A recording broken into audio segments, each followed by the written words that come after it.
नमस्ते बच्चों, मैं सरोज गोस्वामी, सहायक आचार्य भूगोल। आज का हमारा जो टॉपिक है वो है भारत की जलवायु। भारत की जलवायु को अगर आप देखो तो भारत की जो जलवायु है उसको हम दो भागों में बांट सकते हैं मुख्यतः, क्योंकि कर्क रेखा भारत के ठीक मध्य में से होकर के गुजरती है। तो इसके उत्तरी भाग को शीतोष्णकटिबंधीय क्षेत्र में तथा इसका दक्षिणी जो संपूर्ण भाग है इसको उष्णकटिबंधीय क्षेत्र में रखा जाता है। तो इस प्रकार आपके हिमालय इस प्रकार कर्क रेखा के कारण मुख्यतः जो भारतीय क्षेत्र है वो दो कटिबंधों में बटा हुआ है। लेकिन यहाँ पर आपके हिमालय पर्वत की स्थिति होने के कारण इसका ये संपूर्ण जो दक्षिण का क्षेत्र है वहाँ पर मानसूनी हवाओं के प्रभाव के फलस्वरूप संपूर्ण क्षेत्र के अंदर मानसूनी जलवायु देखने को मिलती है।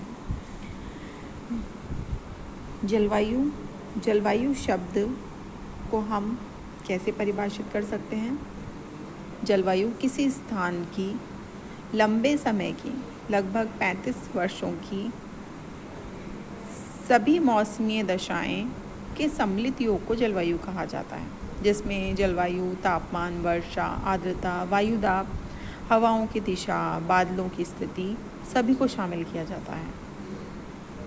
और मौसम एक अरबी भाषा का शब्द है जिसका तात्पर्य होता है ऋतु के अनुसार बदलने वाली हवा। तो मौसम किसी भी स्थान की लघु समय की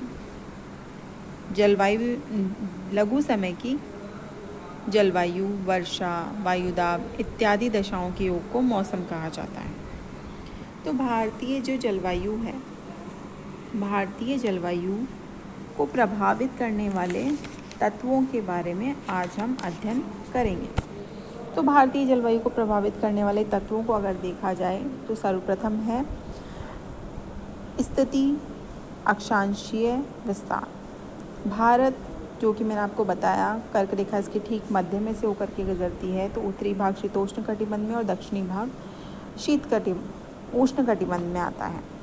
आप भारत की स्थिति 8 डिग्री 4 मिनट से लेकर के 37 डिग्री 6 मिनट उत्तरी अक्षांश के मध्य में स्थित है, जिस कारण ज़्यादातर जो क्षेत्र है वो शीतोष्ण कटिबंधीय क्षेत्रों में इनको शामिल किया जाता है। अब क्योंकि हिमालय की स्थिति होने के कारण ये संपूर्ण क्षेत्र उष्ण मानसूनीय जलवायु में शामिल किया जाता है। दूसरा, समुद्र से दूरी। जो स्थान समुद्र से जितना दूर होता है, आपने देखा ये भारत का प्रायद्वीपीय क्षेत्र 3 ओर से समुद्र से घिरा हुआ है। तो जो स्थान समुद्र से जितना ज़्यादा दूर होगा वहाँ पर समुद्र का समकारी प्रभाव उतना कम पड़ेगा। यहाँ तटीय क्षेत्रों में अगर आप देखो तो ज़्यादातर जो तापीय अंतर है वो ज़्यादातर वर्ष भर यहाँ तापमान 27 डिग्री सेंटीग्रेड से 23 डिग्री सेंटीग्रेड के मध्य में रहता है। इन क्षेत्रों में तापीय अंतर भी ज़्यादा नहीं होता।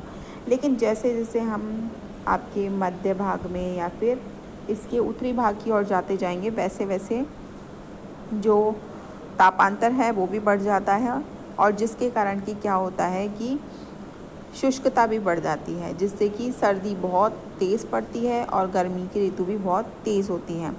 तो ये समुद्र का समकारी प्रभाव ही है। फिर है उत्तरी पर्वतीय क्षेत्र की स्थिति। यहाँ आपके जो हिमालय पर्वतीय क्षेत्र स्थित है ये इस प्रकार से आपके हिमालय पर्वतीय क्षेत्र फैला हुआ है।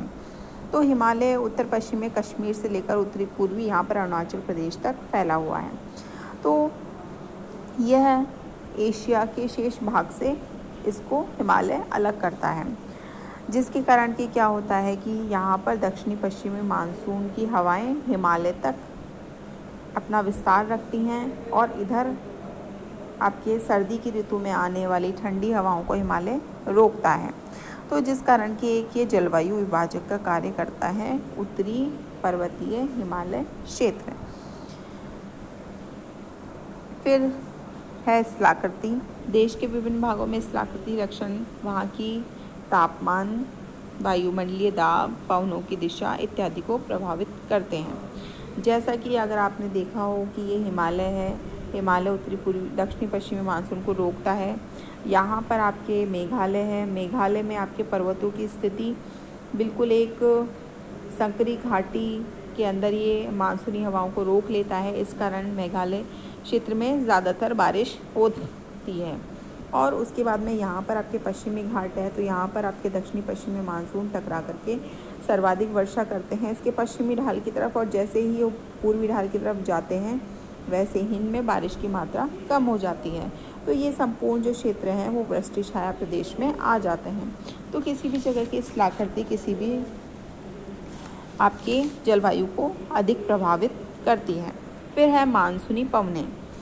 दक्षिणी पश्चिमी जब आपके दक्षिणी पश्चिम दिशा से हवा चलती है तो इस प्रकार से आपके ये हवा समुद्री भागों से चलती है। जब ये हवाएं समुद्री भाग से स्थलीय भाग पर आती हैं तो अपने साथ नमी की मात्रा लेके आती हैं, जिस कारण कि क्या होता है, संपूर्ण भारत में वर्षा होती है। इसके विपरीत आप देखो तो उत्तरी पश्चिमी जब अपनी उत्तरी पूर्वी मानसूनी हवाएं चलती हैं शीतकाल में, तो हमारे भारत के अंदर उत्तरी भारत में तो बारिश नहीं होती, लेकिन आप तमिलनाडु के तटीय भाग पर देखो तो बारिश होती है। उसका रीज़न ये है कि ये जो आपके उत्तरी पूर्वी हवाएं हैं ये बंगाल की खाड़ी से नमी ग्रहण करके तमिलनाडु के तटीय क्षेत्र पर बारिश करती हैं, जिस कारण कि इस समय होने वाले जो तमिलनाडु के तटीय क्षेत्र की बारिश है उसको आम्र की बौछार भी कहा जाता है। तो इस प्रकार से आपके मानसूनी हवाएं भी जलवायु को प्रभावित करती है। इसके बाद में है पर्वतों की स्थिति। पर्वतों की स्थिति व दिशा। मैंने आपको बताया कि यहाँ पर आपके पश्चिमी घाट स्थित है, यहाँ पर हिमालय स्थित है। तो ये सब मानसूनी हवाएं जब आपके इस प्रकार से यहाँ मेघालय पे बारिश करती हैं, फिर इसके सारे पश्चिमी दिशा की ओर जाती हैं तो नमी की मात्रा कम हो जाती है। यहाँ पर आपके घाट पे हवाएं टकरा के बारिश करती हैं, पूर्वी भाग की तरफ आती हैं तो नमी की मात्रा कम हो जाती है और कम बारिश होती है।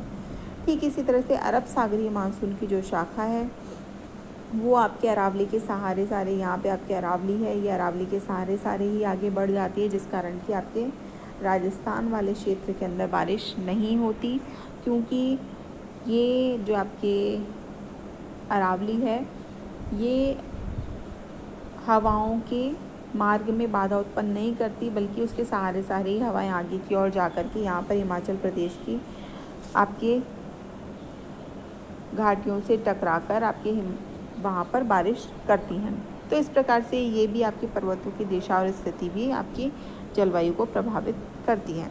इसके बाद आता है समुद्र तल से ऊंचाई। समुद्र तल से आपके जैसे आपके समुद्र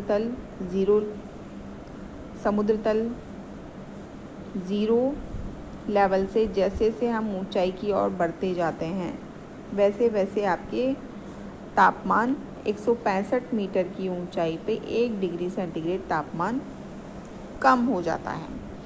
इसीलिए आपके मैदानी क्षेत्रों के अंदर जो आपके तापमान है वो ज़्यादा होता है, इसकी बजाय आप पर्वतीय क्षेत्रों में चले जाओ, वहाँ पर तापमान कम होता है। तो जितने भी आपके पर्यटक स्थल जो हैं, आपके दर्शनीय स्थल हैं, वो ज़्यादातर पहाड़ों पर स्थित हैं। उसका प्रमुख कारण ये है कि क्योंकि वहाँ पर आपके ग्रीष्म काल में तापमान बहुत ही कम रहते हैं और मौसम सुहाना रहता है। फिर है भूमध्य रेखा से दूरी। आपके जो भूमध्य रेखा है वो भारत के हिंद महासागर से होकर के गुजरती है, और भारत का ये जो दक्षिणतम बिंदु है, ये वाला जो बिंदु है वो आपके भूमध्य रेखा से 876 किलोमीटर की दूरी पर स्थित है।